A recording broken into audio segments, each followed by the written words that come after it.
বর্ষাকালে আসে বর্ষাকালে বাবা বর্ষাকালে আসে বর্ষাকাল কি আর জল হয়ে যায় ডুবে যায় এখানটা পুরো বর্ষাকালটা দ্বীপটা।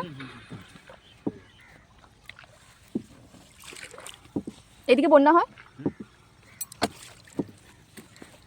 এই মুখ ধোয় না, মনে হয় মুখ ধুচ্ছে। না মুখ ধুই তো চান করে না, চান কই না আমাদের কি চান করতে ইচ্ছা করছে এই বাবা বো আমার মুখটা ধোয়া হলে রাখো দেখে শুনে দেখ লোড পড়ে গেলেই উল্টে যাবো, চুপ করে বল। এখন মাছ দিয়ে যাচ্ছে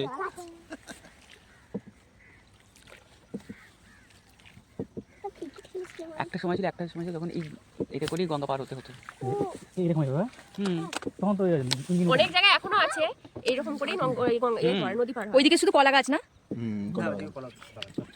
আর শস্য বাগান দেখতে যাচ্ছে। ওই পাশটা কি জায়গার নাম কি এটা? ওদিকে আছে পায়রাডাঙ্গা আছে, তারপর পায়রাডাঙ্গা।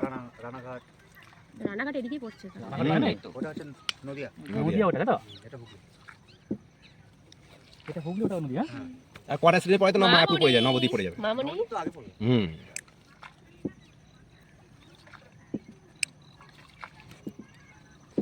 এখন দেখো না ভয় কিছু খাবি নাকি একটু? করছে। এই দেখো নদী দিয়ে নৌকায় করে যাইতেছি। দিদুর একটু ভয় দেখে এই মামা যে কোথায় হ্যাঁ এইখানে মাঝখানটা ডাঙা। হ্যাঁ এক ফেটে জল, ও বাবা ওই জন্য তো ডালটা আটকে আছে। ডালটা আটকে আছে। কতটা নিচু এটা? ওই দেখুন সব জানা, এখানটা জল আছে। জানা সব। মানে কি কোন সময় জল শুকনো হয়? এটা মোটামুটি আপনার চৈত্র মাসের দিকে একটু চড়া পড়ে যায় তাই তো? পুরোটাই মনে হয়ে যায়। দাঁড়া গঙ্গা জলটা ভরি। ওখানে যদি জল থাকে তখন এখান থেকে থাকবে। সত্যি কি গঙ্গা জলটা পরিষ্কার।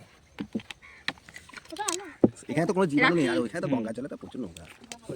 আমাদের আসবে সব এখানে সব চান করবে, পড়ে যাবে বোতল। এইটুকু জল হয়ে যায়, এইটুকু